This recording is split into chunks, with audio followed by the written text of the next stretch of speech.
Good morning, good afternoon, good evening, whatever it might be, wherever it is that you are. Happy time zone, everybody. It's Friday, thank God. I am so done with this week, and I'm already halfway through my Friday. And today, we have an extremely special guest. The chat's already excited that you're here, Sean.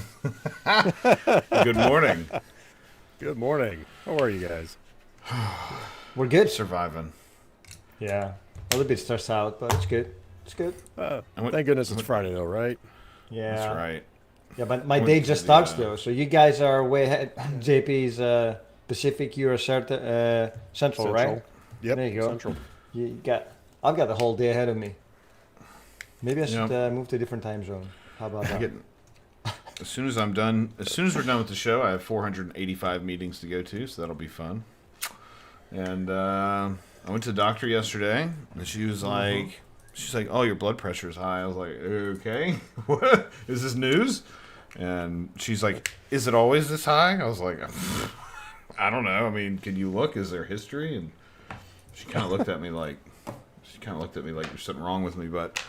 I was like, I don't know. I mean, I guess. And I've got to find a blood pressure thing that will, like, I can put a Power BI dashboard available and say, hey, this is what it's been over the past 4 weeks. So tell me I'm not going to die, please. Yeah, And you can't get the let's hope. interactive one until you get the chip implant, and then you got That's to what I worry said. about that. All right. I was like, look, we can put this right in the back of my neck, right? Did you ever see Elysium? Like, that'd be perfect. Yeah, I So- wish. So I don't know. I mean, I guess the rest of Elysium was a pretty awful place, but anyway, yeah, it's Friday. It's been a long week. Christos is only with us for half an hour today because he's gotten much bigger than all of us, and so he's going to go speak at a big conference today. So good luck to you. And DC London in 45 minutes. Yeah. I'm still writing my slides. Sounds familiar. Yeah.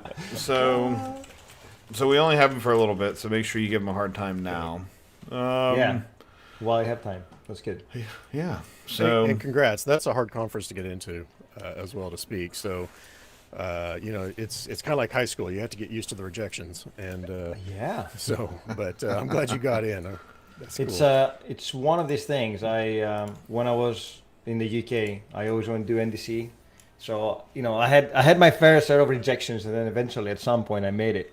When it was back in the good old days where you could turn up and do things, and I was so chuffed with the whole experience.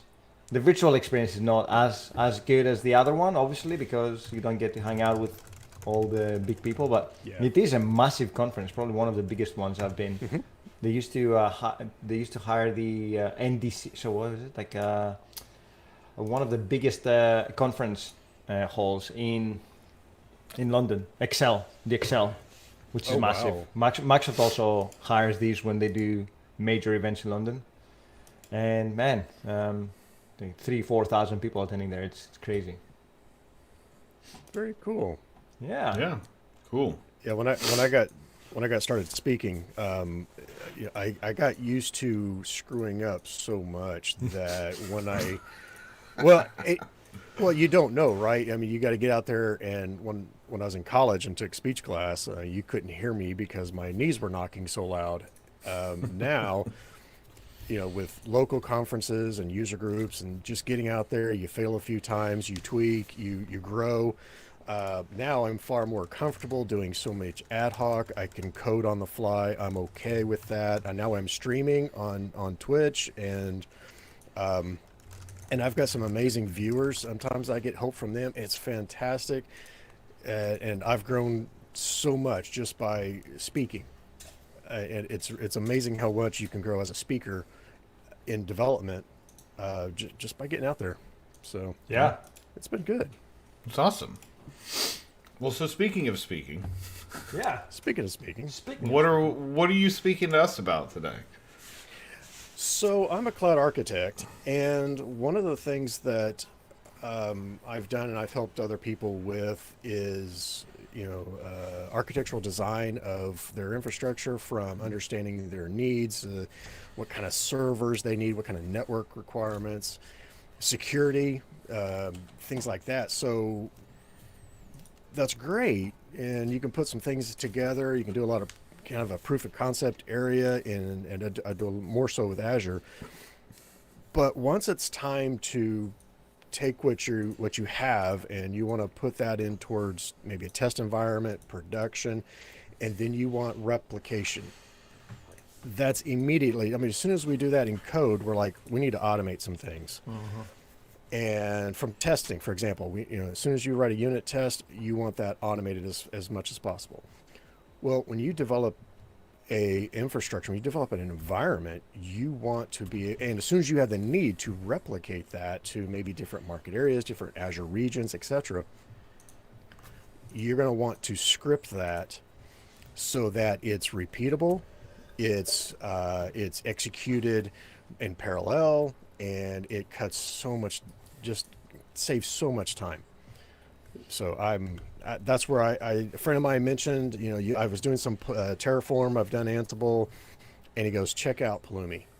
The fact that it's got C#, and that was only C# came to the library to Pulumi about a year ago. And so looking at C#, ability to write resources, to build resources in Azure, like, this is fantastic. And the more I got into it, the more I love it. Now there's still so much I need to learn more of it. It's just that big, and there's so much to do. It's a lot of fun, and it's somewhat easy as far as the coding side.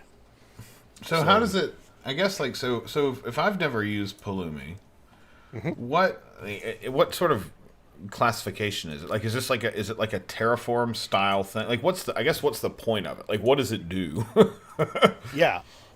Infrastructure as code is the big thing, right? And in fact, right there on their website, Pulumi Modern Infrastructure as Code, it's like Terraform.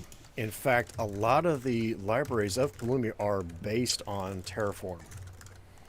Interesting. Now, yeah, it's based on it. Now, to what extent, I don't know. And I have looked for the TF files to see if it's actually creating behind the scenes of any of the Terraform files. I haven't found those. So I really don't know that it's creating TF files and then executing Terraform behind the scenes. But more so, I think they're building their library based on what Terraform's been doing. So it's extending it and making it. Now I don't have to worry about Terraform files so much as C# code. Now, yeah, that's awesome. It is, right? And I also mention C# a lot because that's my primary language, but it's more than that. So it is infrastructure as code, but as we go to the Pulumi.com, we're going to jump into the docs. You're going to see that you can get started with some of the major cloud providers, as well as Kubernetes. Now, this is Kubernetes, the full Kubernetes, as in if you want to do a local install, something to that effect, it's you can do Azure Kubernetes service, but that's different because that's a different implementation of Kubernetes. So as I jump in here, you can see the getting started. Let's go down to Azure, again, my preferred area. And it talks about how to install Pulumi. I like Chocolatey, so that's my preferred installer or package manager. And I'm biased. I'm friends with the owner. He lives just actually a few miles north of me. So, but here's the key thing. You can get started using TypeScript, JavaScript, Python, Go, and C#. Nice. So, yes, I mean, so it's already built on many different languages, which is fantastic. It's so much easier to get started with. If you're a Python developer, it's already got a lot of the documentation. It's already got the libraries built for you, your pip packages, and same for Go. There's special instructions for that. And with C#, yeah, go ahead. Is it open? Like, is the source available somewhere? It is. Here in a second, I'll see if I can find that. So we can contribute if we link. want to say add a new connector or a new service or a new extension. Nice. Yeah, you can be a contributor. Like I said, I'll have to see if I can find the link to GitHub. It's Because I don't want to. I mean, open source is such an overloaded term. I mean, True. I don't know. I don't know what it's licensed under today, but I'm sure somebody will get the bright idea to change it to like SSPL, and then it'll die like Elastic's gonna die soon. So, I mean, I don't know. I was thinking about that. All that drama with Elastic, you know, and I get the one side of like, especially if you're a contributor. You know, I contributed this code, and now suddenly they're gonna relicense all the new versions, and a lot of that has my code in it. But at the same time, it's like, well, I mean, the existing versions are still there. But then the other side is like, well, if you're really worried about Amazon taking your service and selling it as a service, like maybe don't license it that permissively in the first place. I mean, maybe that's just me. I don't know.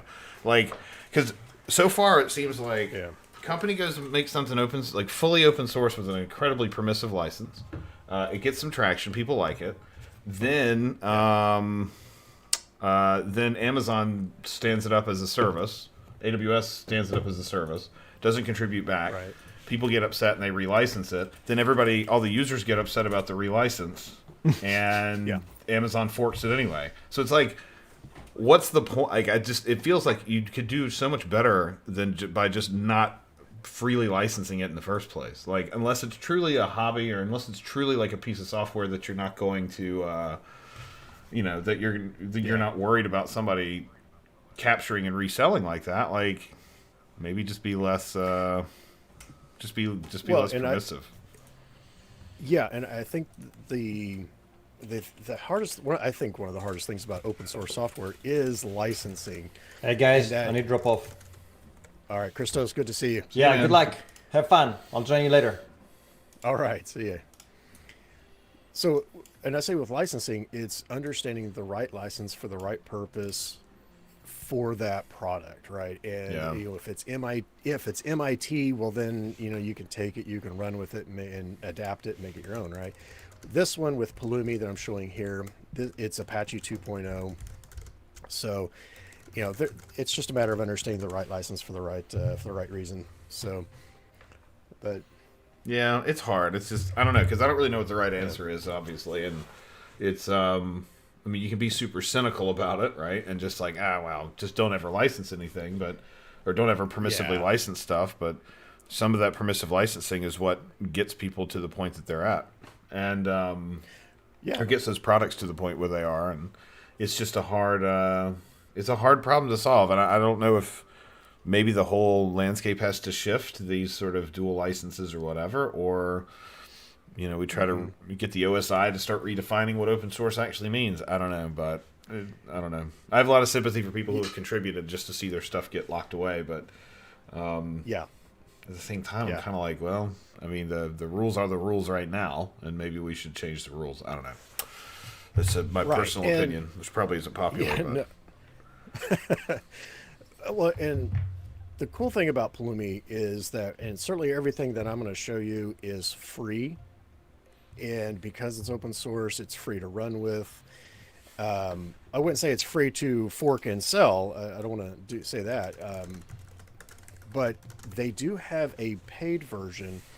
And as you're going to, we'll talk about this when we get there, talking about stacks. And that is, if I'm going to set this up, I've developed my architecture and I've got my script. But what if I'm one of a team of developers? And I need that information to be hosted on a server that's persisted, so that it's not just on my laptop, it's not just in one spot, it's more better maintained. And that's where Pulumi does have a paid version. So it's still, the use of Pulumi is free. The storage for your team and stuff, they have options, paid options for that. That's cool. So, all right, so now this is easy enough. You can Choco install Pulumi.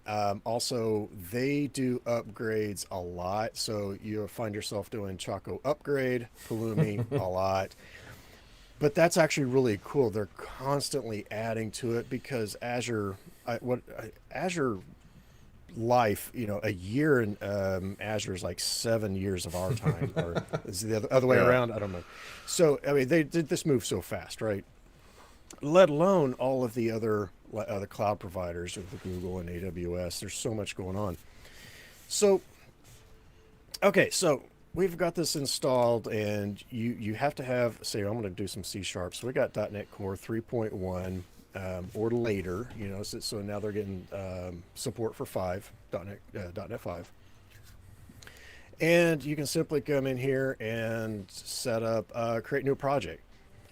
And again, you'll pick your language of choice, and it's literally as simple as Pulumi new, and you're going to pick your cloud, and I'll show you what more of what this means in just a moment, and a language dash language there. Okay, cool. Yeah, and then we get into stacks, and I'll show you this in just a moment. We'll go through it. I had created a brand new directory for us to run with, but I'm kind of showing off the docs because they're actually really, really helpful, and you're going to find yourself coming back to this a lot. So this is really great stuff. And let's see, there is cloud providers, and they're the core providers, not just cloud providers, but core providers. You got AWS, Azure AD, which I'm surprised is separate, Google Cloud, and then Kubernetes. But as well as they've got libraries for the Alibaba, Fastly, DigitalOcean, etc. Then you get into other really fantastic stuff such as Auth0 and Okta, RabbitMQ. So you can already build out some of your messaging architecture separately, and Docker. I'm sure Robert Tables. Yeah, I see him in chat. He's got his ears perked up already. So, and I do a lot with Docker as well. So this is really cool stuff. And Azure DevOps is an interesting one. I'm going to be honest, I have not delved into this one just yet. I still need to after I get some of the other projects I'm working on done. I can go on. Notice that we got database providers such as MySQL and Postgres. Now, you notice that SQL Server is not in here. It is here. They do have support for that. It's just in the Azure section and not... yes, it's not specific in this list, but you can do SQL Server. Okay, cool. As well as you can also build a virtual machine with SQL Server instance installed. You can do that. And again, I think I have an example that I might be able to at least point to here in just a moment. And monitoring providers. So you can also put into your script New Relic. So now you're feeding monitoring information to a provider. That's cool. And of course, like Akamai and Cloudflare. So now you get your more of the public network help right there. Then you get into things like random. This is going to be cool if you need to get a random item from. I'll give you a quick example. If this is a good example, this may not be a good example. Task run. Not even mentioning random. So let's skip that then. All right. Coming all the way down, API reference. This is where I'm going to jump into Azure. And these are all the modules for Azure. And so when we want to talk about compute, so when we build a virtual machine, we're going to come to compute. We're going to talk about virtual machine. Now this one, I think this is the one that's being deprecated in favor of Windows virtual machine and Linux virtual machine. And notice you can also do machine scale sets. So you can do repeated images, instances there. And, okay, so I'm just pointing this out that it's here. There's a lot here. And even authorization that we can maybe jump into a little bit later if we get some time. And Custos, so you can do with your log analytics, which is right here as well. You can set something up for your log analytics. Okay, so we've got a lot of modules. We're doing a lot of things inside Azure specifically, and inside here, let me just go back to compute. I'm going to grab virtual machine,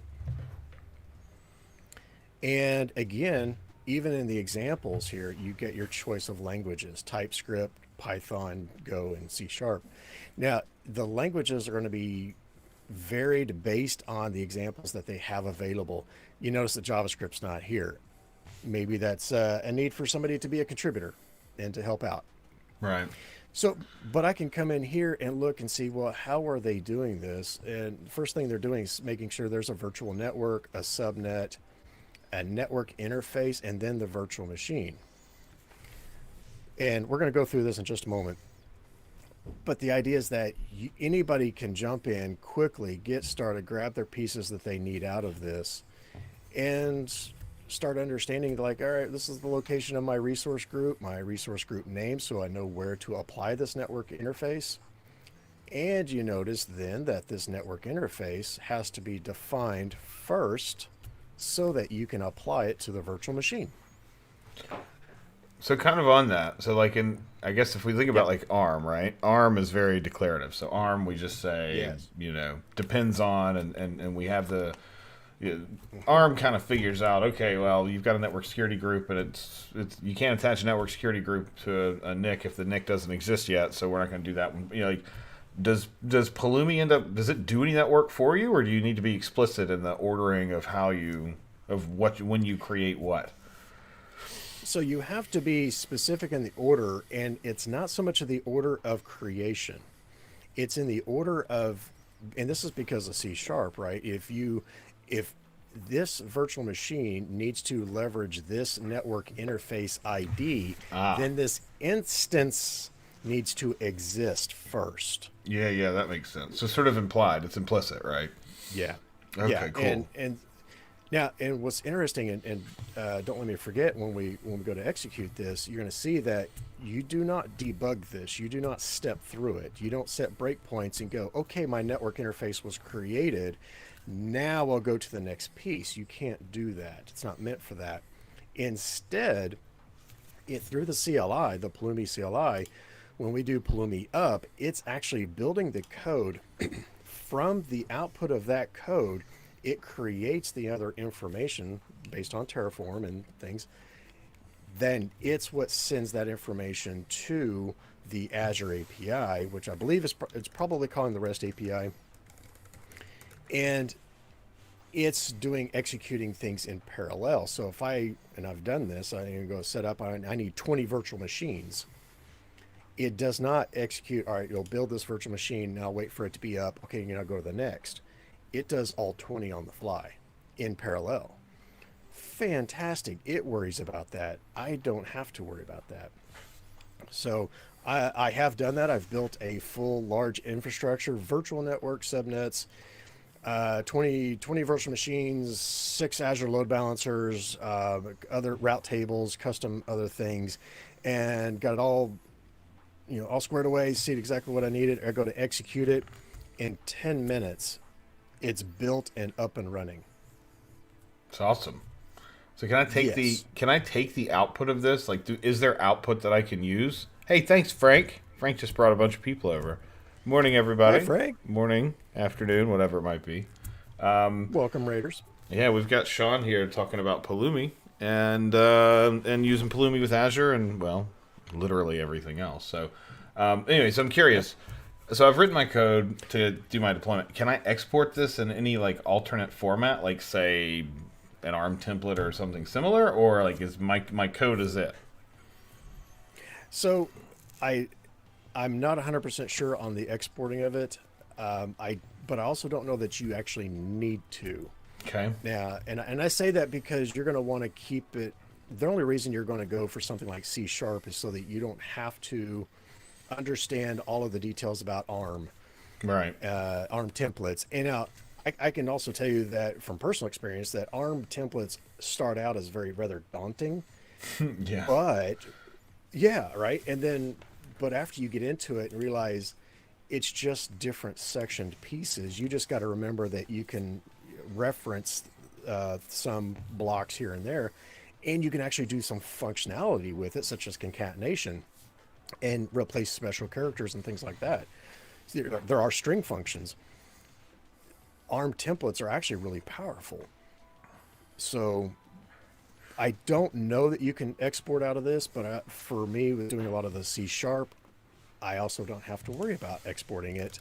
And it's more of the source code is what you're going to want to put in a source code repository Yeah. with your company, not the output.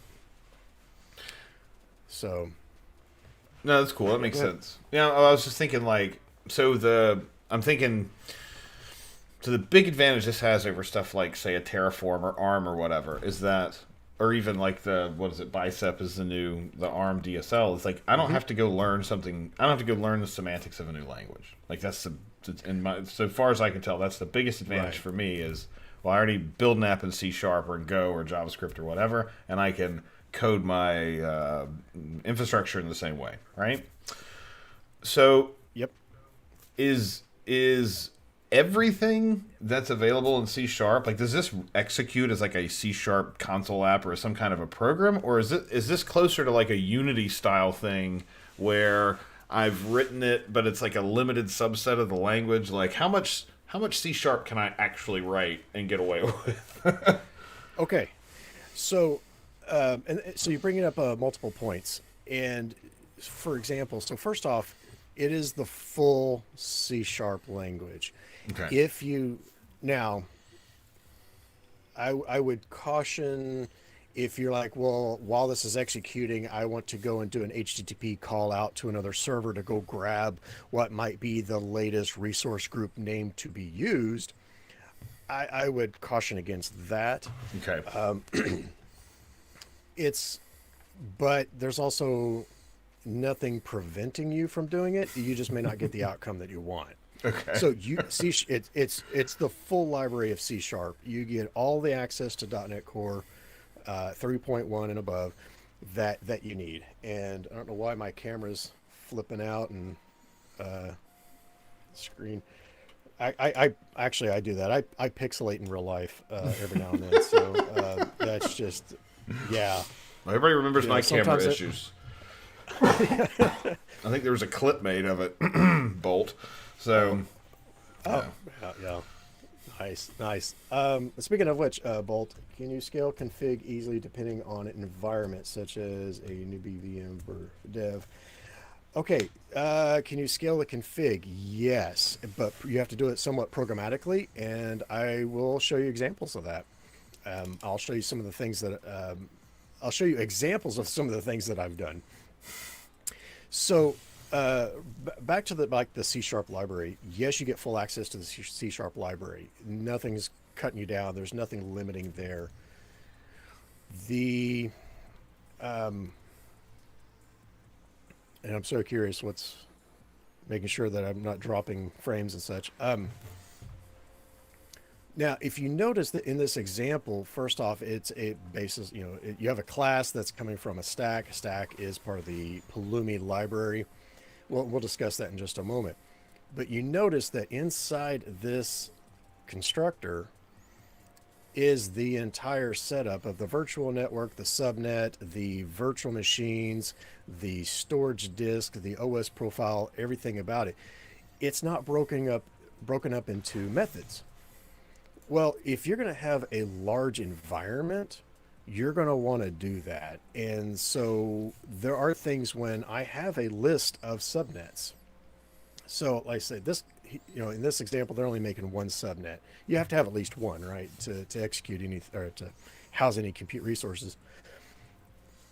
But what if I got multiple subnets and I need to reference them later, and meaning that I'm going to have a section of my code, maybe it's a separate class or something that it's the whole purpose is to build the virtual network exactly how I need it, build multiple subnets, and I'm going to explain just why you would do multiple subnets in just a second.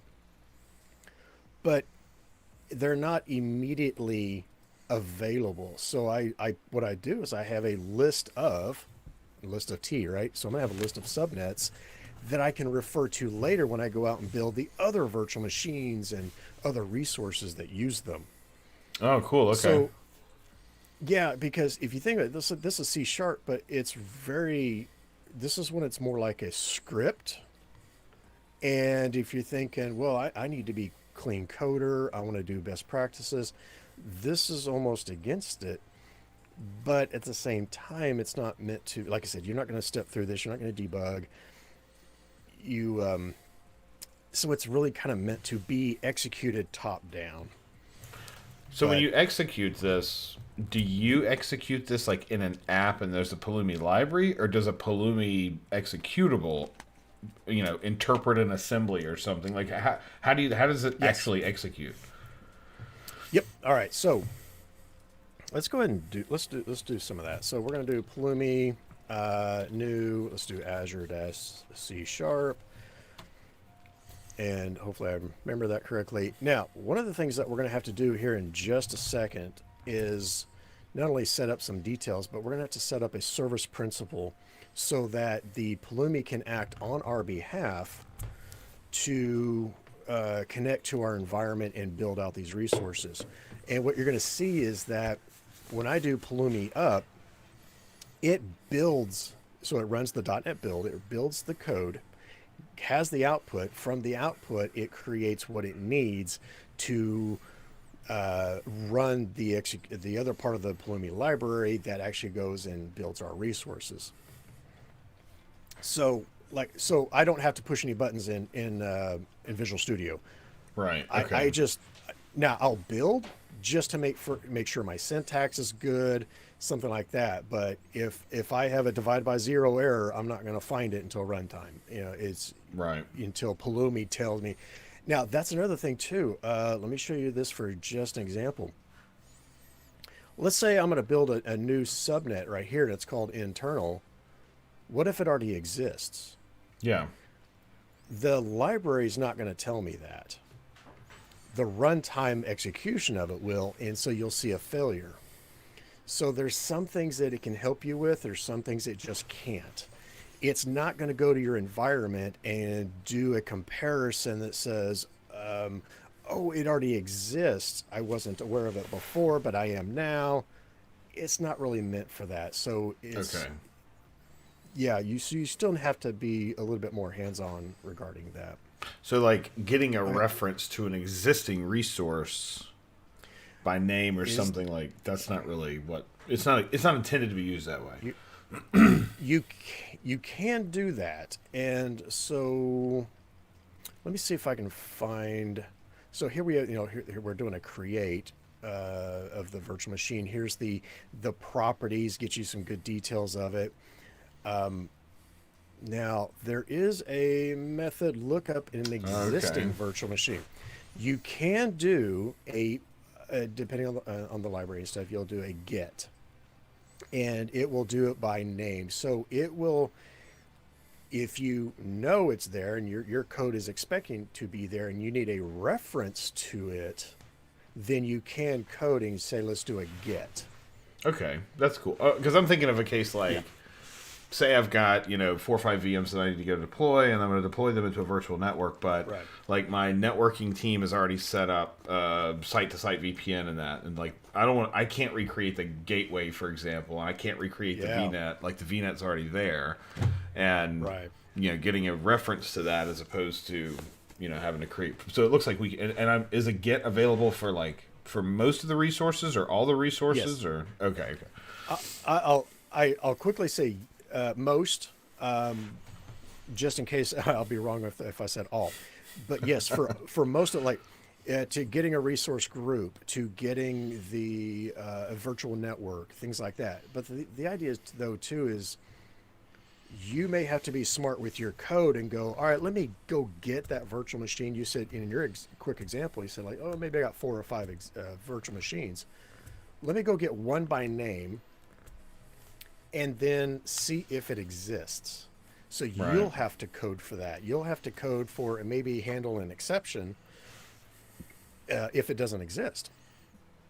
And then say, all right, well, it doesn't exist. All right, let me go and build it. But if, let's say, for example, you have a coworker that put out another virtual machine, you didn't know about it. Pulumi's code doesn't know about it. It'll and you go and try to create one by that same name, it's going to say, look, it failed. It already exists. It's not going to already go out and try to soft hands protect you from that. Sure. Yep. Do you have an option to override? Like nuke everything. If you find something, nuke it and replace it with my own. Okay. No, like anything by Christos, he's gone. No, it doesn't. It doesn't do that. Now, there is a thing. Let me see if I can find it right quick, and that is right here. The custom resource options. Now, you mentioned about deleting it if it's there. What you can do is code and say, well, I do want you to, if it's there, and there's really not a method for delete the resource. Okay. Let me, yeah, let's get into some code, and I'm going to show you something where if I let's say for example I build out 3 virtual machines and I execute it and I got 3 virtual machines, then I come back in and go, you know what, I'm just going to comment one out, one of the virtual machines in the code. I'm going to comment it out. Let's go rerun this. It's going to say, oh, okay, you want me to remove that virtual machine. Okay. So it knows about that one because it had deployed it earlier, or because it's out there. It's because it deployed it earlier. Okay, because Bolt's asking about Yes. config drift too. So like, Yes. okay, so the That's the fact thing. that Pulumi did it earlier, Pulumi knows that I deployed 3 VMs. But if I deployed 3 and then Bolt went out and deployed a 4th, it's not going to know about that unless I very explicitly Correct. say go and get, or whatever. So then, okay, next question. Sorry, I don't mean to keep interrupting you. Yeah. It's going to take No, you're great. No, this is great. It's gonna take 2 hours just to get past like the first 10 minutes of your stuff. But okay, so then because it's C#, right? Yep. Is it possible that I could use, say, the Azure management libraries or something to go and look at stuff myself, and then like maybe I queue that up to be deleted or something? Like when Pulumi executes, is it going to execute the other code that's in the assembly, or is it only kind of looking at its own stuff that it cares about? So, as Bolt mentions, the config, and that's when we get into dealing with a lot with Azure, and maybe other cloud providers have this thing, it's called desired state config. Yeah. What you're coding to is the end result. What do you want it to end up? When I'm done executing, what do you want it to look like? Okay. So if you build, I don't know why my screen's freaking out. If you build, say, 3 VMs, Bolt puts out another virtual machine, you don't know about it, your code doesn't know about it. Now, the fact that it's in the same resource group, the fact that it's there, nothing's going to get hurt unless you try to create a virtual machine by the exact same name. Right. Okay.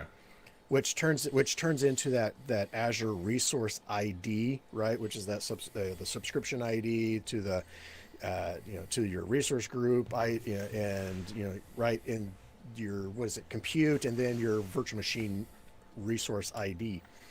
If those match, then you're going to have that conflict. But if Bolt puts out another virtual machine, you build out another one, you're not aware of his, it's not going to remove it just because it exists. Okay. So like, I'm thinking of the ARM, because ARM is what I've sadly had to use the most. ARM, we say we've got like incremental and complete deployments, and a complete deployment is if it's here, then update it. If it's not, create it. And if it's there and if it's there and I don't, and it doesn't exist, or I'm sorry, if it's there and it doesn't exist in my template, then time to go. Yeah. Okay. Yeah, and so you'll see that this is meant for that desired state. What do you want it to look like at the end? Now, you'll see also that if, all right, I'm done, I want to go and nuke everything, you can do a Pulumi destroy, and it will say, all right, well, everything I created, let me rephrase, everything that I know about, I will go and destroy. And if it says, if it knew that it created a resource group and that's in the list to be destroyed, if that other VM that it is not aware of, and it's in that same resource group, it's going to be deleted. Because it's deleting the resource group. Oh, well, sure, right, because it's deleting the resource group. Yep, Yes. okay. So the only way Pulumi knows about a resource one of two ways. It creates it, or I've done a get, right? Yes. Okay. And which you don't want to go and get the world just to identify it. And Right. right. And so instead, then, since resource groups are free, then it's part of your architectural decisions then to go, well, all right, this resource group, these are the resources that is going to be maintained by code, that infrastructure as code. If Bolt says, well, I need another virtual machine, then go create another resource group that's outside of it, or let it be managed by Right. the Pulumi script. Okay, cool. Cool. Yeah. I mean, these are fantastic questions. So it's a human problem to solve, not a technology problem to solve. Exactly that. And I was pointing out too, something you can do is custom resource options. And inside here, I wish this is going to give you the far bigger, more API level type layout. But one of the things that you can do in here, such as delete before replace, but there is another one. Let me see if I can find it right quick. Maybe I picked a bad example. My import ID looks neat though. Let's see. Pull in the state of an existing resource. Oh, interesting. Yeah. Cool. Sorry, I'm distracting you. No, you're good. No, you're good. And well, and you're pointing out, but again, you have to know about it. Your code has to know that it exists, and you're trying to, in a sense, bring it into the fold. Yeah. This is okay. So in this one example is not showing me what I want. I will show you a better example in just a bit. There's a way that I can say, like, I'm building out a virtual network. When I go to destroy it, I don't want that virtual machine. I don't want that virtual network destroyed. And that way, you're kind of protecting it. Oh, okay. So what if I have a resource? What if I have a resource group and virtual network, subnets, things like that, and I go build out my virtual machines? Bolt puts a virtual machine on there, on the maybe through the portal into that same area, that same resource group, and one of the subnets. I go to destroy things. I can say, don't destroy the resource group. Do not destroy the virtual network. Do not destroy the subnets. Just destroy maybe the virtual machine, the resources that I have. So, are you likely to use this in a dev environment? Well, I would be cautious, and maybe that's where you're going to use multiple resource groups for that, because that dev environment is going to be more fluid. It's changing more often than it does in production. So this is more for building out that test environment, that production environment, and the replicating your needs there, like I said, to other Azure regions, for example. Yeah. So. That's cool. Okay. Let's see. What else can I get in trouble with? Okay. So. Let's go ahead and build this out. All right. So I got a project name. Let's just do 425. We're just going to take some basic things. Now, here's what we have as a stack name. Now, when we're talking about this earlier, that desired config, desired state config, this is that way of Pulumi knowing of the state of what it built. And I kind of, that was a terrible example, or definition. Let me see if I can do a better job. Let's say that I've got a dev, and I don't know why my screen share is freaking out like that on Twitch. It's terrible. Yeah, it's weird. I don't see it in the preview, but I see it on here. I don't know what's going on. Maybe it's a me problem. I'm not sure. Okay, so yeah, I like how Robert Tables put it. You got to reduce the blast radius. Yes, you got to be careful and cognizant of that. Okay. So when we say a stack, and let's say that we're going to do, I mean, it's easy enough to do dev, but let's do dev dash central US. Okay, just to pick one. Okay. And now this is a passphrase to protect the config secrets because it's still going to do some um, protection behind the scenes. So let's do something super secret. Please don't tell anybody. 425 show. Okay. And let's repeat that. 425 show. All right, good. And now, no, wait a minute. I just gave it. I re-entered it. It took it, and now it says enter it. Well, that's because it's kind of like, all right, great. You changed your password. Now I need you to log back in. Yeah. Using your new password. But there's something else that you can do too. It says set the Pulumi config passphrase, or you can use a file. Now, what I've done is used this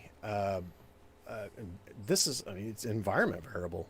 You know, I'm on Windows at the moment, but you can do this in Linux as well.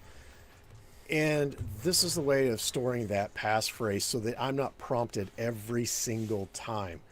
If you don't store it, then it's kind of protection because then only those who know this passphrase can actually execute your setup. Right? All right. So now, this is already bringing up a topic that this is one thing I don't like. Magic strings. Mm-hmm. You're going to see a lot of them. Okay. You have to know what to put in there. So you can't just put in US-central- something like that. It does not work. So you're going to have to find that information, know exactly what to put in. So it's a Pulumi specific magic string. Not like, there are a lot of like Azure magic strings, like East US2, all lowercase, that sort of thing. Like, does it take those, or are these Pulumi specific? This is not Pulumi specific. That is, and will get compared to what Azure's aware of. Okay. So, if I was doing AWS, then it would be expecting something like US-East -1 or something like that. Yeah. Okay. I forget, but so it is taking that string and will use it against the Azure library, or when it executes to the API. So now I've got another question while that's coming up. So yeah. So it's code, right? So it's just, I mean, it's code. So then yep. What about things like derived types? Like, imagine my network guys say, "Hey, we've built your, VNet with the right NSGs and blah blah blah blah blah," and then can you derive from that? Like, could you start with a base essentially, and then instead of rewriting it or copying and pasting it in, like, derive your stack from a Contoso stack or something like that? I mean, I'm sure we're getting into things that are like completely off the rails, but yeah, and on that I'm not sure. Okay. Now, can you inherit from a class in when we finally get this up and going? If my screen will stop freaking out. I have no idea why it's doing that on Twitch. It's fine here and it's fine in the preview, but yeah, that's weird. Okay, so I would caution you to, if you're going to make a class that inherits from an such as a virtual machine class, the Pulumi is, it's going to execute that code. I don't know that it's actually going to look at your derived classes, right, and see that output. I haven't tried that, so I'm not 100% sure. Okay. So I'd be careful doing that. Now, but I'd also say that if you're like, well, I really want to extend it, it's open source. True. Yeah. You can do that yourself. You can, I mean, if you want to fork and run with it, that's one thing, or maybe you find, you clone it, you adapt, and this thing's kicking butt, and you go and be a contributor. Yeah, that I would probably suggest that route first. Okay. Now, let me I'll tell you what we're going to do. Let's launch yet another Visual Studio, because when you're running OBS and you're streaming, nothing better than running 3 instances of Visual Studio. But to help save on this, I'm not running Chrome. So I But do you have Teams I, open? Because Teams is like Chrome X10. I actually do have Teams open. Yes. No. And I can actually probably chat with you. I'm on a lot of the Microsoft stuff for being an MVP. Okay, let me go and I want to open up an existing project or solution. And yes, I could use code. I know that, but I'm not. Okay, where did I put this thing? All right, I put it in, let's see, projects. At least I think I did because there's, oh, it's in D drive. Okay. Come on. Come on. There's nothing like being live to show all off. There we go. Your all your code, your files and secret stuff. Okay.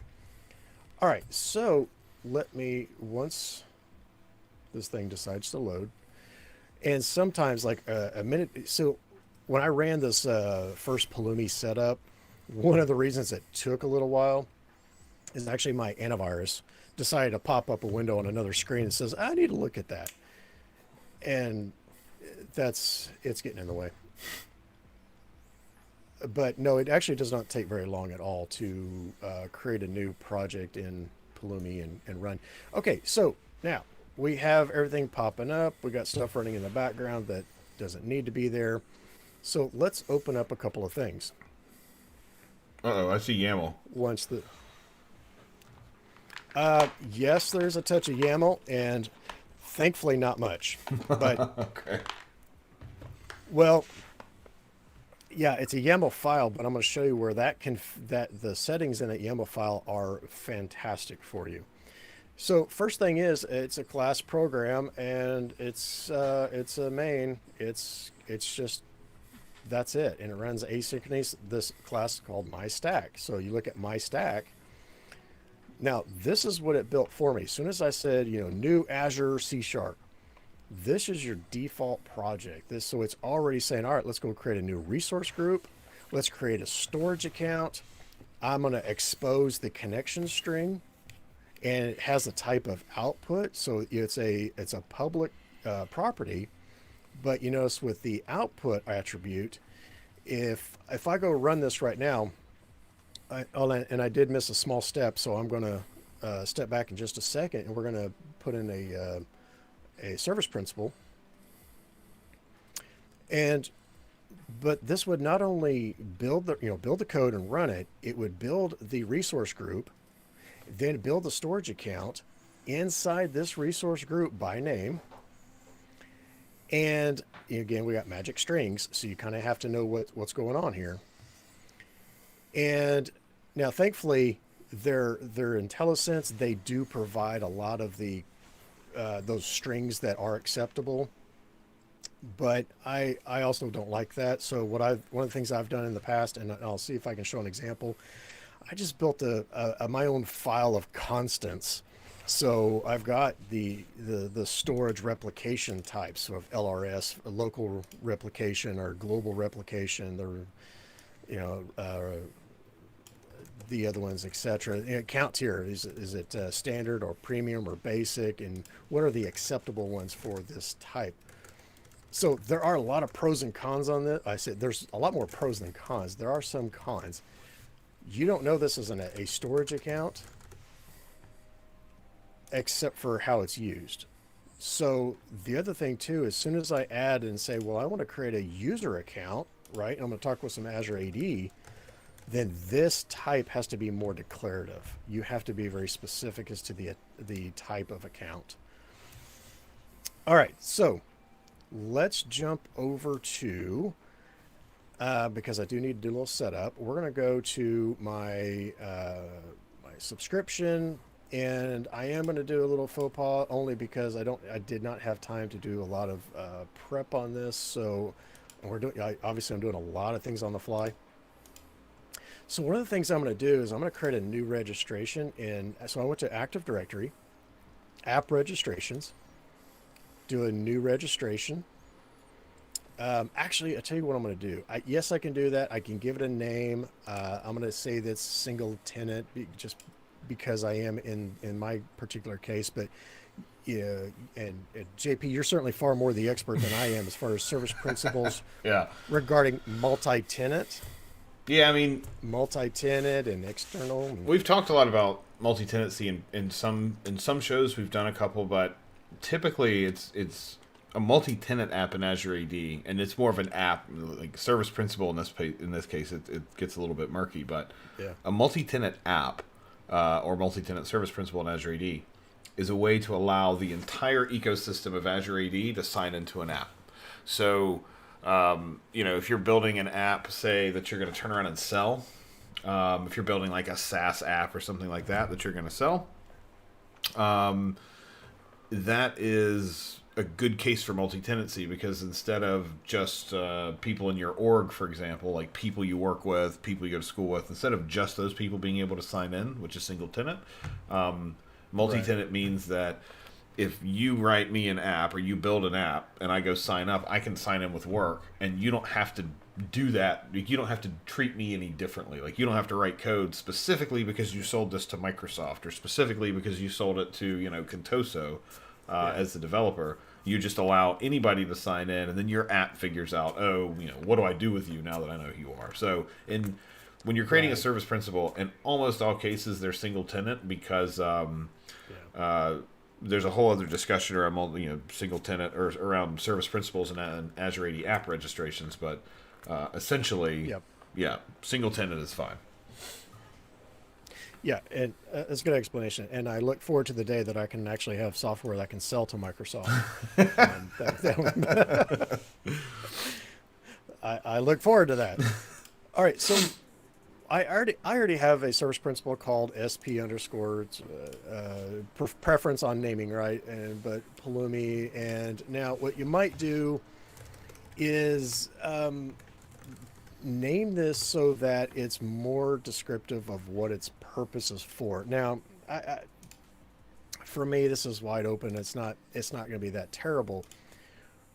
But if you're in a more of a production environment, you want to do maybe your Pulumi service principal for your test environment versus your production environment. And the reason why is that this service principal, given these rights, you can help by service principal narrow that down so that the principal used to create the test environment cannot alter the production environment. It helps protect you from yourself and those accidental 2 a.m. I got to go fix something type issue, right? Yep. Okay. So, all right. So what I'm going to do is I've already deleted my secrets. I did that last night. So I'm going to create a new secret. Let's just do it for a year. And this is where I'm an expert at doxing myself. So I am going to try to learn from that behavior. And all right, so let me go and create, it's actually masked anyway, but let me go to, where did I do this? Okay. Now, I'm like I said, I'm going to use some environment variables. So one of the things I'm doing is with that service principal, I've got which is that client ID. I'm going to put in the client secret and then it ties to, but I'm also supplying the ARM, the ARM, which is the Azure Resource Manager, the tenant ID, and the subscription ID. Notice as well that this is where I'm setting that Pulumi config passphrase, and this is so that I don't have to type it in every time. Just depends on your environment. Right. I'm doing this by myself. I just go ahead and plug it away. I don't have to type it in every time. And if you forget, well, it's there in your batch file. If you're in a multi-developer area, you probably don't want to cache that or store that. You probably want to force them to do that so that your other developers on other teams can't just jump in and cause you to have problems. So, okay, now let me take that off screen. Let me go grab that service principal by secret and get that plugged away. I don't think somebody could really do too much with it, given that I'm not going to allow this to run too long. But Now, can it Just run in as case. you at all? Like, if I don't want to create a service principal, can I just run this as myself, like with my own context, or? So one of the things that you can do is if you already have it set up, you can run it as far as you, yes, using your AZ CLI. Okay, cool, So cool, cool. yes, and so now there's both a danger in that, right? For If sure. if I'm the owner of that subscription and I'm using my AZ credentials, then I've got open access. Right. So let's do that. I'm going to set this up and let me make sure too that I've got the right ID in place and set that up. Okay. Let me just double check a couple of things, only because I tried to hide a few things so that it's not uh, terribly easy to dox myself. And as much as my screen screws up on Twitch, I don't know that I've got reason to worry about much. Nobody's gonna get your secrets anyway. Well, I tried like Yeah, I tried reloading it and then tried a couple different things, but nothing seems to be making it better. So I don't know, but it's weird because I don't see it in the preview. I only see it in the thing itself. So I hope we can get it sorted. yeah. All right. So let me do this. Let me do file save as. Now, where did I do this? See if I can do this as quickly as possible. Okay. All right. And yeah, let's do this right quick. Hopefully I'm setting up my credentials properly. Good deal. And sound like an airplane took off behind you. Oh, my heater came on. I think in my office. Sorry. Yeah, no worries, no worries. I just teasing, just teasing. Okay. All right. So now, I've created the service principal. I put it in my batch file just so I can have environment variables. Now, obviously, if I run, I'm in Windows, right? So if I run set and I show all of my environment variables, they're not hidden. So they're still, in that respect, you might be better off to use your AZ CLI credentials, but have different credentials so that you've got your God access versus your narrowed access, right? Right. All right, so let's do Plumi up. And what we're really going to do is it's going to build that resource group called the wonderful name of resource group and create a storage account. But here's the cool thing. So you notice I executed Plumi up. It's not building anything just yet, which is fantastic. And again, because I'm streaming right now, there's a lot going on. It's taking a little extra time. But what this is doing is it's running the .NET build behind the scenes, and from that, it's building out the other necessary information it needs. Here in just a second, it's going to ask you if it should continue. Oh, and my antivirus popped up saying it needs to evaluate. I swear I'm going to get a different antivirus just because of that. All right, so okay, interesting. Apparently somebody else is doing 425 dev CUS or something because the URN is not. Okay, well, let's do that then. See, I really don't like that because it really is. It should be specific to my environment that I'm using, right? My tenant, Yeah. my subscription. So it's a Palumi you are in, it looks like? Yeah, it said duplicate resource, Huh. but this is brand new, so it really now. All right, let's just tell you what. Let's make no changes. Let's just double check this. Get past my antivirus problem there. And if we need to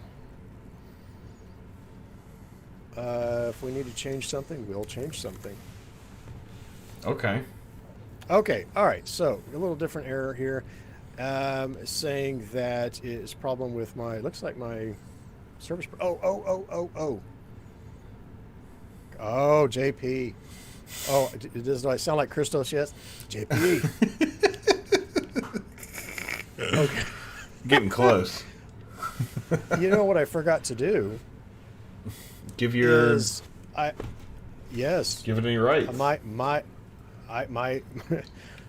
So here's what we're going to do. I'm going to go ahead and do something that is not good practice. So I want to say be careful of this.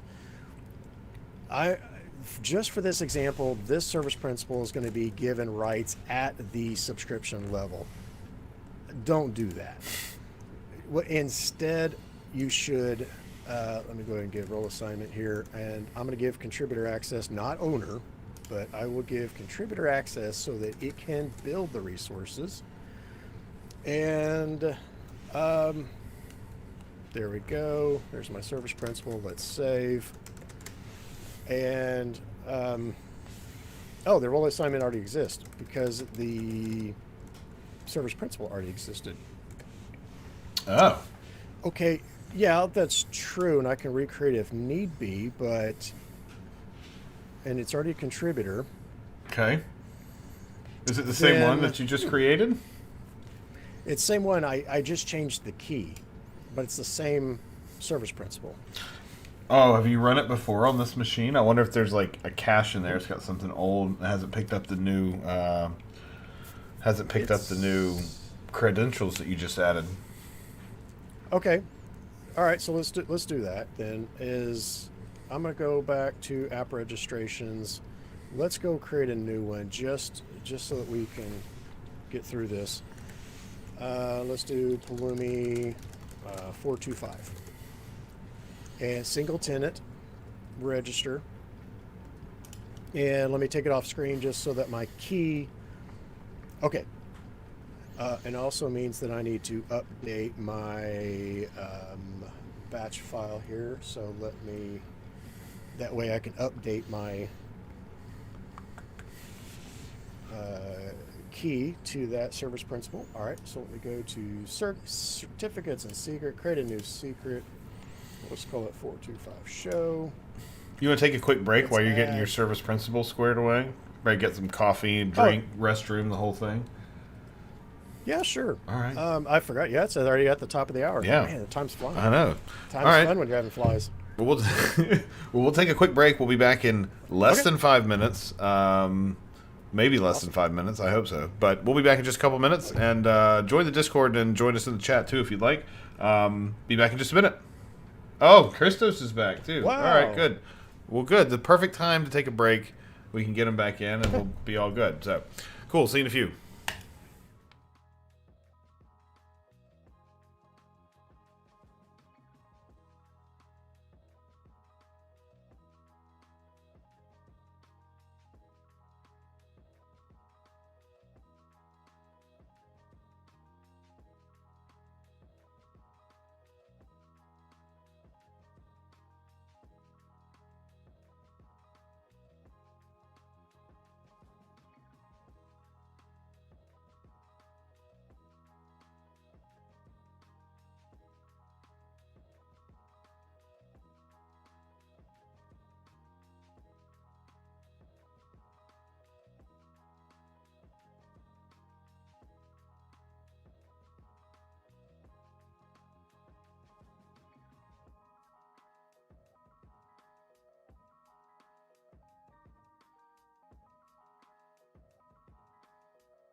Cool. All right, everybody, we're back, and look who's joined us.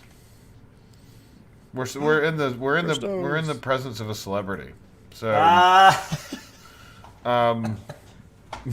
anyway, okay. I'm not worthy. I'm here to fix your problems. What is it? Let me know. And then, I'm on fire now. And then Christos came back. So anyway, Well, wait a minute. We didn't have this issue until he came back. True. I might as well go. How about that? so while we were gone, we did get a request to go back to the previous music. So I'm gonna try to switch we'll switch back to the previous music for next week. So my apologies that it isn't any good. Okay, so let's look at this error that we're getting. So this is saying, let's see, blah blah blah, error building account, error getting authenticated object ID, and then error listing service principals, which is an interesting thing that it's trying to do. So it's doing an unauthorized client. So it says, let's see, blah blah blah. But what's interesting about this is that if you look at that request, that https graph.windows.net GUID blah blah blah, that's almost as if it's trying to. I wonder what else Pulumi is doing, because it almost seems like it's trying to query graph for to get a list of service principals, which would be a somewhat abnormal thing for it to be doing, Right. and would require more permission. So while we're here, let's go try a couple things to see if we can't sort this out. So when you do Pulumi up, Yeah. it builds the code and then it goes and tries to create a resource group. And I'm curious why it's saying that. But for the moment, let's go back to your. Actually, you know what? Do you have the Azure CLI installed? I do. Who doesn't? Right? Let's do. So when I did AZ login, it's logged in. It gives me the prompt, right? It says, well, which account are you?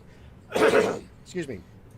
And I chose the account that I know is tied to that subscription. Right. So now that account, though, also is the owner of that subscription. Sure. So we don't want to do it as So- that, right? Right. Let's create a service principal here. We're gonna let's do create for RBAC. So it's Azure AD-protected create dash. I think it's create dash for dash RBAC. Yes. Yep. And then with a C, not a K, because I was doing it on my session. Like, why is it not working? Anyway. what do you? Well, you're from C for Christos. You're from Yeah. GREEKE, right? Isn't that where you came from? K-E? What? Well, because it's Greek. Well, it's Greek with a K, or we could do. I'm from Greekland. So do a create for our Better than Greaseland? Yeah, better from Greekland. Okay. Yeah. So create for RBAC. I believe there's also a name parameter we can give it. Let me check just to make sure. So we can do. Is it name? Is it dash name? Let's see. Create for RBAC. Yeah, do a dash name. Or dash N, I think. But go. And then you can do a. I believe. Let's do a SDK auth. Dash SDK auth. Because I think you need that one, right? Well, that shouldn't matter because we'll still get the same stuff back. SDK auth will give us extra data if you want to use that. So it's dash SDK dash auth AUTH. Well, if you create a service principal without doing dash SDK auth, the GitHub Actions, for example, don't work. So I think there's a slight difference there. Well, I think it's mostly in how the data gets spit back out. Oh, is that and the the only GitHub difference? Okay. the GitHub Actions expecting extra data that SDK auth is going to give it. And then the other thing we want to do is we want to go ahead and give it a role. So let's give it contributor on your subscription, just like yours is today. And so to do that, it's dash role, and then just contributor. Now, code, no nitpicking here, but why are you not using Windows Terminal, man? You can do Control plus plus, and we'll do the zooming for you. Oops. It's fine. For next time. I don't know. I needed to give you something to argue with me about. So Okay, I take it's it. kind of like when you're in the military, Uh-huh. your CO comes in for inspection. You always give them something to find so they makes them feel better about themselves. I feel so much So, better for myself now. I contributed quite well. Thank you. Okay, take rollout for the moment. Okay. We're just going to use the default. So take rollout and just hit enter. The default And is then- contributor to your whole subscription, so just be Okay. careful when you do that, folks. okay. So now we're going to get the. So this is going to create a contributor role assignment to that scope, which is so this is almost identical to what you created earlier. So it's going to run through and Okay. so copy this out, Okay. and there's a secret there, so you're going to want to delete this Yeah. later. Oh yeah. Yeah. But so let's use that. Let's use these values in your batch file, and let's see if we set those environment variables, if that'll Yep. sort it out. Come on. Oops. Helps if I can be smarter than the UI. The other reason, Christos, is I've been playing with Windows Terminal, trying to do some customized settings and stuff, and it looks terrible at the moment because I'm terrible at doing it. Skull Hansen has a okay, nice one if you want to so- follow his setup. Yes, and I actually was, and apparently I cannot read. So, all right. So now I set the environment. Let's do blow me up. Let's try that one. And this is actually the first time that I've hit that issue.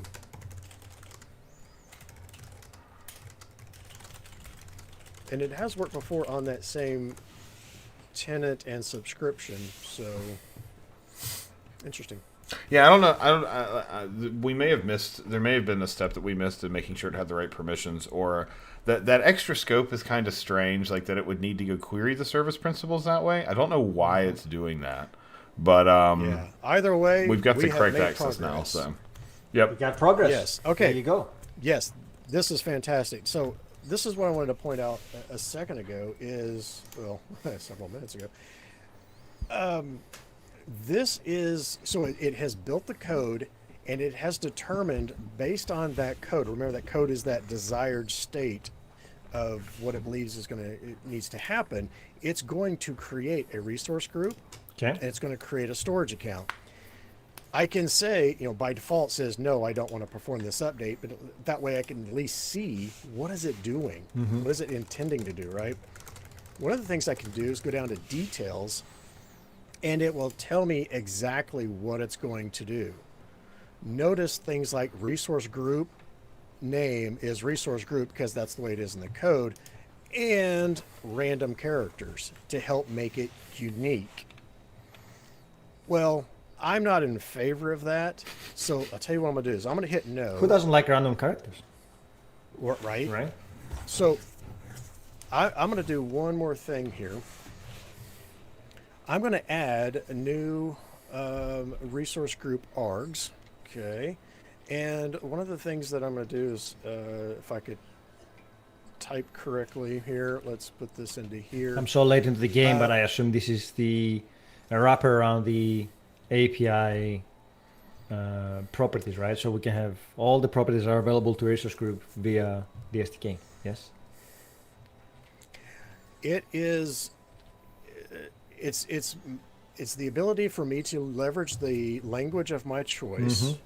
With respect, I mean that. Like TypeScript, JavaScript, Python, Go, and C#. Yep. And this allows me to, using that language to define what I want to have created when it runs at runtime. One of the things I mentioned earlier is that you cannot set breakpoints and you cannot step through this. If you do, you're not going to get what you think you are. I can't just put a breakpoint, here and say, okay, great, my storage account is here. Do I want to step back? It won't do that. Right. Notice that the resource group is here. It's named because it's leveraged here. What if I commented all of this out? Notice that resource group is never used. It will still get created. Gotcha. Okay. It doesn't have to be leveraged by C# to be created, you can do it. I mean, for that matter, I could do that, and it would still create the resource group. The only reason for having a variable is so I can leverage it in in the building of other resources. Yeah, gotcha. Nice. And that's where the C# comes in versus that. In fact, let me go ahead and save. One of the things I'll do with Visual Studio is, I'll create a solution file. Good Lord. I forgot to pay the demo gods. Sacrifice a MacBook or something. Not the new ones, obviously. Too expensive. Oh, right, Yeah. right. Okay, so now you notice that I saved the file, but sometimes I will run and I'll build it in Visual Studio just so that I can double check for errors and things like that. But it doesn't do anything until the Pulumi product itself is going to build it, and then it's looking at the output and seeing what needs to happen from there out of the output of that. Nice. Okay, so you notice that the resource group name earlier was resource group and some random characters. The fact that I specified a name here in the resource group arg says, okay, we're gonna name it this and leave it alone. Is that not a reserved name? Not resource group? No. Huh. So if it is, we'll find out in a minute. It's not. So it says that there's this permalink to a JSON file, and is that JSON file how Pulumi knows what it has and hasn't deployed? Like, because we talked a lot about what it's going to delete, what it's going to keep, etc., and it's things that it knows about. So I guess I could. Well, I guess if I've got the code, there's not really a whole lot of reason to share the JSON file, unless is what's in that JSON file very specific, like I deployed resource ABC, and so resource ABC in Azure equates to, resource group in the code. Like, if I just have the code, is that enough for me to run this on multiple machines and have everything that's there be known about it correctly, or do I also need that JSON file? Well, okay. I guess that answers my question. Yeah. There is stuff stored, and I'm looking to see if I can find that specific detail, because the answer is yes. There is stuff that is. Oh, I just got to see if I can find it, because they're meant to be tucked away and where you can't find them. Okay. This thing is not working, so let me bail on. Okay. Let me switch gears on that. So there is someplace, there is a way. Now, I'll tell you what, we're going to revisit those files in just a moment. And because it's technically not built anything. So we don't have anything in Azure yet, right? Right, exactly. And in fact, let's show that. Here's my list of resource groups. And I just have my RSG foo that I made some time ago with nothing in it. I was doing something else. So, all right. So now I want to say yes. You notice that when I went to details, now the resource group name is without any random characters, so that I can double check. I can see what it's going to do. I can see if there's default values that I maybe forgot to apply, such as enable HTTP traffic only. Well, the default is true. If maybe I needed to set that to false, I can see what those settings are going to be. So you'll want to look at details every now and then. So, all right, so let me say yes. And it's going to go and build that resource group, build that storage account. And remember that there's an output. There's a public property with a output attribute, and this is going to be shown in the screen when it's built. Notice it says creating now, and if I can get Twitch does not like my screen.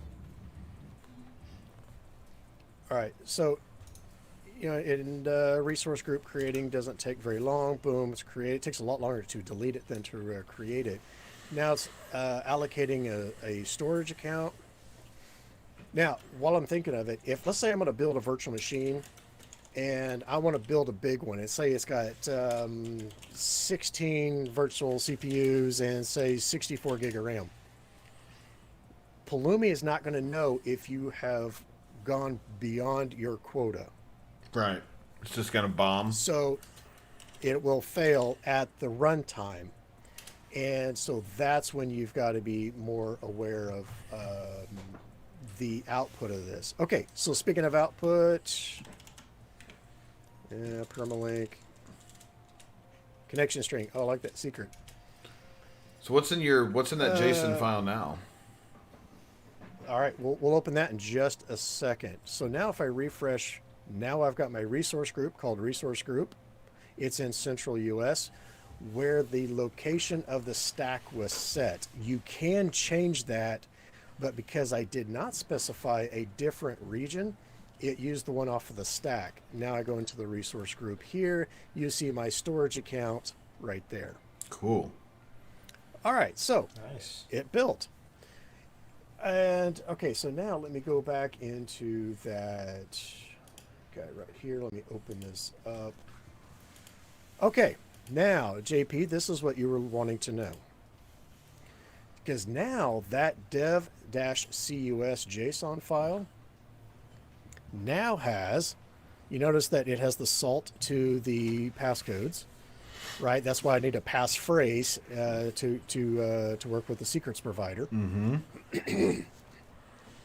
And it has the resources that it built. Here's the storage account. Can you zoom in? and the Can connection you zoom in string. one click? Oh or yeah. two? Let's do yeah. Excuse me. All right, so you notice like here's the resource group in central US, and here's the subscription, right, and the full ID for it. And let's see what other things can we discern from here. There's the storage account. So you notice that it's a JSON file. It's not ARM template. Right. Okay. Yeah. But it is the details. Now, the other thing too is this is the details of what it created, not the details of what it was going to create. Meaning this is the after the effect, after the execution of the creation. So then Why does that matter? So this file is the thing Good. that drives what Pulumi knows about, right? Like how we talked Yes. about earlier. So this file, I would possibly want to. Would I check this into source code? Like if I had multiple people managing an environment? No, because I can go right now and take this whole section, this entire section about storage account. Mm-hmm. If I remove that out of this file and save it, then Pulumi is now thinking, oh, it doesn't exist. Right. When Okay. it does. Right. Think of that as that's the state. That's the end result of the state of what it made. Right. Okay. So this is the state file, essentially. Yeah, yeah. exactly. This is instead of a database of what happened, it's in a file. And that's just And local. let's It's not stored like in a Pulumi service or anything like that. It's just a local file. So the way that I'm using it, it's in my local, my user Sean.Pulumi stacks folder right there. Okay, cool. It's so it is local to me. Now remember though that I'm the solo developer that's doing stuff from home, etc. I'm not on a team. If you needed to do team-based things so that those things are saved off, then that's when we're going to get into that that paid setup with Pulumi, and let them house. Then they house this info for you, so that state and is stored so for the team itself. Okay, now we've done that. We've got our storage account available for us. One of the things we're going to do now is what happens if I simply, and let's see, let's just go and comment it out. Simple enough. I'm going to save it, and I go to Pulumi Up. And so it's going to rebuild that code. It's going to look at the output and say, what needs to occur? And this is where it's doing a comparison against that JSON file of the last known state, and it's going to make a list of changes. I have a question here. Right. Absolutely. With Terraform, you have a distributed backend store that stores the state of your deployment outside your local machine. Is that available to Pulumi as well? So can you say, please output that file in some random permalink location, like data storage or something else that can be pulled at the time that you're compiling the code? I'm not entirely sure. My thinking is that that's part of that paid option that Pulumi provides. Ah, okay. And now I could be wrong on that, and hopefully somebody can correct me if I'm wrong, but I think that's more for that. If it needs to be stored beyond you, then it's either your responsibility to do it, or you're going to go into that paid model that Pulumi offers. Right. So there's a way to override the permalink that Pulumi is looking into? Yeah, that I don't know yet. Okay. Cool. I don't know. In fact, I can tell you too that this is a recent change. In I think a couple of months ago, this was not listed here. Oh, interesting. You'd actually have to go find it. So this is actually a new change. Cool. To them actually showing you where that's at. Okay. So now I seem to remember, like, so when we had a couple folks come on to talk about Terraform, that Terraform does some sort of like almost like an import or like an examination of what's out there. So you could say, like, hey, go look at this resource group or something, and pull that in. And so, like, could I do something like that with Pulumi? Like, I'm thinking if I'm on a team or something, I'm before I go and run something, I want to go, like, I've got the code, so hey, go in and I'm pretty sure my buddy deployed at this resource group or whatever before. There's one caveat for Terraform before we go into Pulumi. So Terraform, in order to be able to do that, it needs to have the store file somewhere, or the state file stored somewhere before you deploy the resources. So if you were to point Terraform into an existing resource group today and say, like, go and deploy these, or I've done a change, it wouldn't know what the previous state was. So it doesn't do it dynamically when you write a new file. You need to own the beginning and all the other steps and be part of Terraform. Otherwise it won't work. So that's something that I wonder if Pulumi can do, for example. That's what JP is asking. Yeah, that kind of sucks. Like, I think I'm learning that most of these, like, infrastructure as code tools are just, they're good for 70% of the work, but they're like, I don't know, they all seem to have like one or two big, like, things that inhibit productivity. I don't know. It's hard to describe exactly. I don't know. So yeah, but that's essentially, like, it looks like you can do a refresh right here, right? So yes, and this is going to, so let's go ahead and do that. Refresh. And in fact, I don't know if there's anything extra. Yeah, I guess I can compare it to a config file. Display the operation as a rich difference, showing overall change. I can also, I guess, expect no changes and return an error if there are any. This is going to be so, well, all right, let's do that. Let's go back to here. I'm going to say that this is back the way it was. And nice. Leave that so there. Pulumi allows you to import existing resources that were created outside of Pulumi. Nice. Yeah, and I haven't done that, so depending on the amount that you need to do, that might be tricky. Okay, so I'm putting my code back. So it's basically the code matches the current state. There's a resource group and there's a storage account. Okay. So my state, and since I haven't re-executed this, if I go to here and I go ahead and delete, no, not you. part of the problem being zoomed in. I'm going to go ahead and delete this storage account.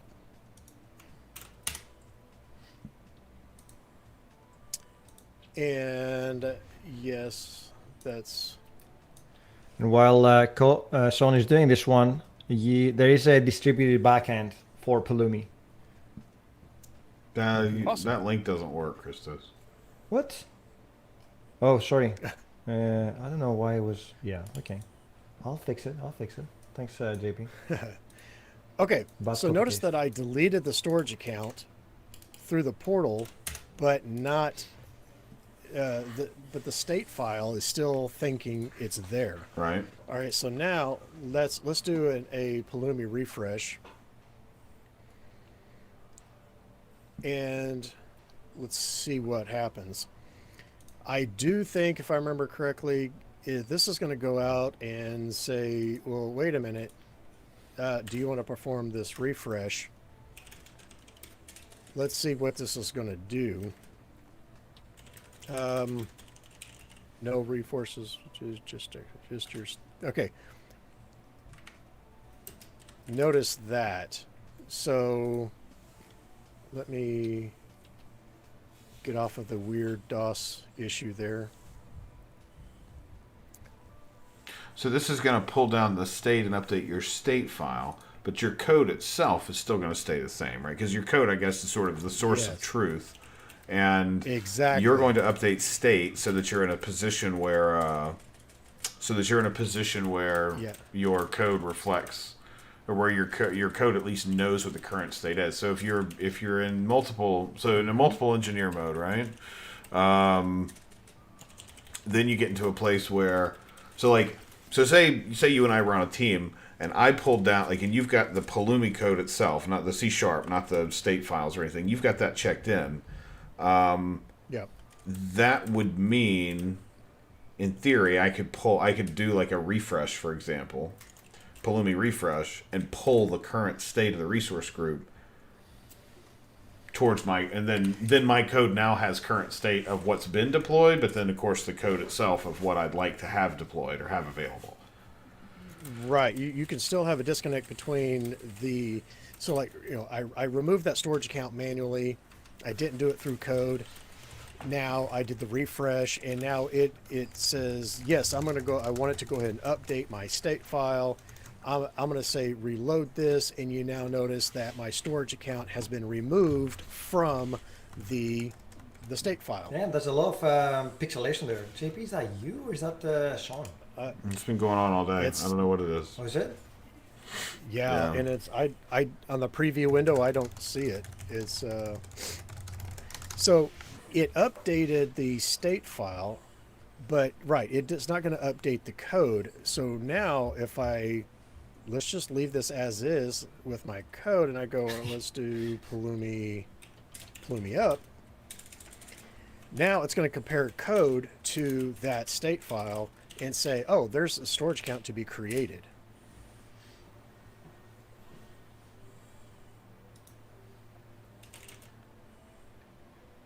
So I'm not sure if that answers your quandary at the moment, but I think it does. I mean, I guess ultimately, I'm just trying, again, and Christos found, I guess there's some docs on distributed backends. Like, you can buy a service or you can do it yourself, and maybe that's the better team way to do it. Like, just let the state be distributed by default. But it also seems like if you and I were working together, that we would be able to, especially a small team kind of a thing. If we don't want to stand up a back end, or if we were rolling through different stages, it looks like at least that I could regenerate the state, and all I need to do that is the code and access to the resource group. Yeah, I think so. Yeah, that's cool. And so now I'm going to get things caught up, and the storage account will be created, and the state file updated, and then all is right with the world again. Very nice.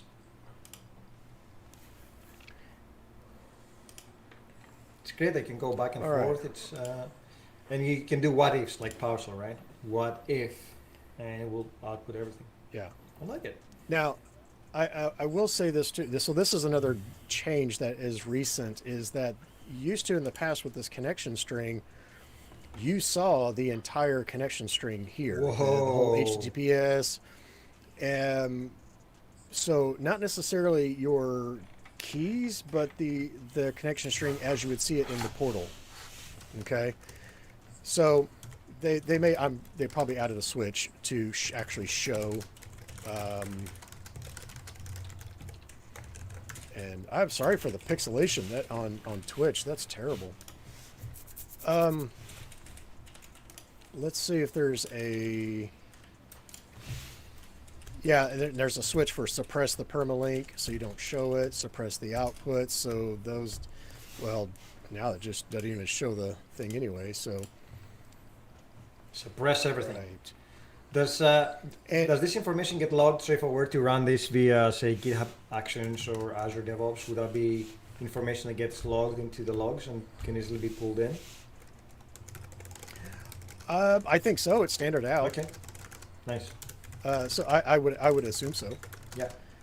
And you can add an optional message to associate with this update. You know, you might. Oh, so that might be good too. So if you're going to do Pulumi up and you're going to do, let's see, what was that? The message, or dash M. You might say this is, you know, urgent bug fix. Yeah. And in the middle of the night, and then you might give some number as to maybe the hash. Azure DevOps Or the hash from the Git check-in or something, right? yeah Yeah. yeah exactly, and that way you can tie that together. Very nice. So, all right. Now what I can do, it really all depends on what else you guys would like to see. This is, I mean, this part was super simple. Let me work with one more thing. Yeah, we have some And- like 10 minutes left, or 9 minutes now. So Okay, let me give us the I might be able to- punchline. Yeah. Okay. Let's go to the YAML. I know that sounded weird, didn't it? Oh, somebody mentioned YAML before. There you go. Be careful what you ask for, yes. people. So, although it is YAML, I want to say that it's not nearly as problematic like you would see in large YAML files for Prometheus or Kubernetes. I mean, those things can get so large. What I can do here is say Azure : let's do oh gosh, what was it? Let's do environment. And Still let's no say, autocomplete in or IntelliSense in YAML, right? No. Well, okay. Well, the thing is, though, it doesn't know what to autocomplete. This is not Pulumi specific. It's not Azure specific. This is literally key value. Oh, is it? Oh, okay. Yeah. Okay, so let's say that I'm going to do in this one, this is my CUS. Let's just say my environment, this is primary. Okay.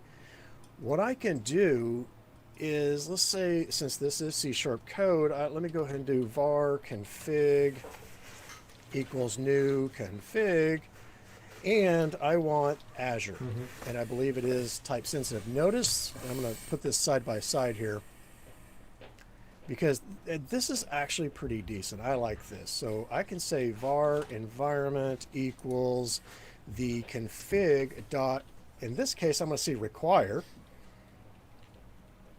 environment. Ah, cool. Now, I like when that. Yeah, so now I can say, well, if the environment equals primary, and only then do I want you to build the storage account. Right. So now the other thing that this can help you with is, what if I say in production I've got 5 virtual machines set up, but in my test environment I don't need all 5. Maybe I just need 2. Yep. I can help use the config in these YAML files that says for this stack, this setting, then I can go and use this code and be able to say it's primary, which also means, check this out, Pulumi stack. What is it? New? Is it new stack? I don't remember. Let me do this, and I'll try to be real quick on this.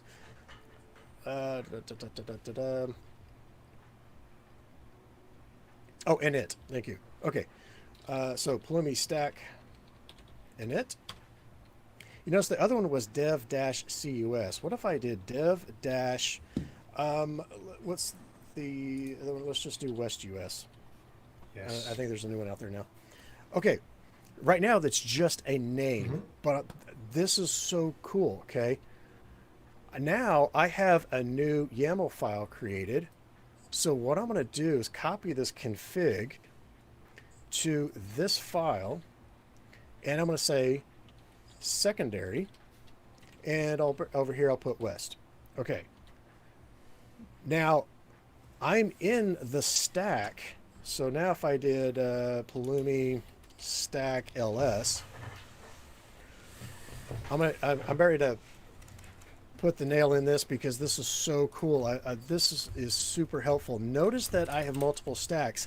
I'm in dev-wus. Notice the asterisk. I'm in here right now, meaning that the exact same code, the code did not change. Nice. Very nice. But my environment settings did. So I can go between the two. These represent the stacks. So if I'm in central, I can say it's primary. If I'm over here in West US, I can say, well, you're secondary, which means if I go here and execute, it will not create the storage account.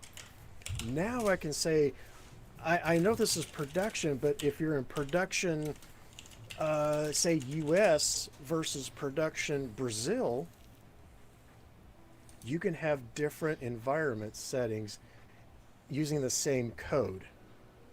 Yeah, that's cool. And lots of logic is. around that, right? Yeah. Yes, and now the require says that the setting must be there, right? Right. That it must exist, or it will fail. But when you do Pulumi up and it's looking at building the code and it looks at the output, that's when it'll say, wait a minute, it doesn't match up. So it won't even talk to Azure by then. So that's really cool. Same code base. What if you got hundreds, maybe thousands of lines of setup?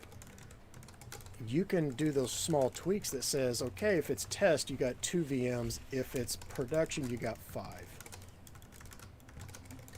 So it's C#. It's free real estate. I'm just kidding. Yeah, exactly. That's awesome. Yeah. No, I love it. I'm gonna have to What try else? this now. I'm super intrigued. I'm wondering how different it's going to be. I wonder how different it's going. Like, I'm gonna get in here and be like, I'm gonna call you and say, okay, I'm doing this and it doesn't make sense or whatever. I'm gonna call you and ask. So. Absolutely. Now, and you notice that there's the Pulumi.Azure is the library that is installed when I built from the template. Yeah. So, which means that if I go Pulumi dot, and let's see what else is out there. Well, there's Azure, there's F#, there's Random, Kubernetes, AWS, Azure AD, right? That's where those other provider libraries are at. They're in here and provide the whole lot of extra stuff. If I want to add New Relic right now, all I got to do is start adding New Relic to my add the package to the project, and is nothing more than an extra using. Yeah. So from all the tools that people have come to see or show us on the stream, I think it's the first time, especially DevOps tools, it's the first time that JP said, I like this one, I'm going to use it. So I think that's the Awesome. statement of the year. 2021 starts with JP becoming a Pulumi Awesome. fan. Nice. Awesome. It's hard to convince him for Awesome. new technology, so I think you did a great job, son. Wait, hard to convince who? Fantastic. You. What the hell are you talking about? You ain't making it like I'm some old man. No, I don't Yeah. like. I don't. No. I don't like. You don't new like Terraform or technologies. YAML, right? Well, who like? Okay, who? I want to know if you genuinely Terraform. genuinely like YAML. If you say YAML, yeah, that's fine. I actually really like that. then I want you to send me a note and tell me why. I'm just very curious because every time I've used YAML, it's been absolutely miserable. I love new stuff.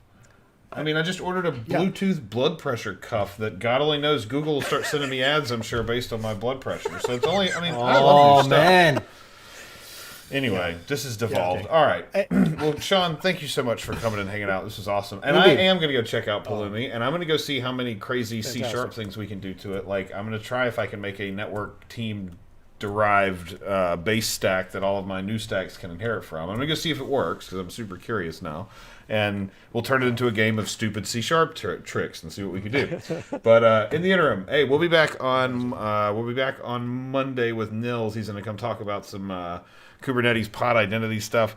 We gotta because we gotta get out of here because the Sandman's gonna yank us out here in a minute. But follow Sean, follow his channel on Twitch, follow us on Twitter. Join the Discord. I corrected the link up at the top, so join the Discord. Ask us your questions. Have a great weekend. We'll be back on Monday, and stay out of trouble. Yeah.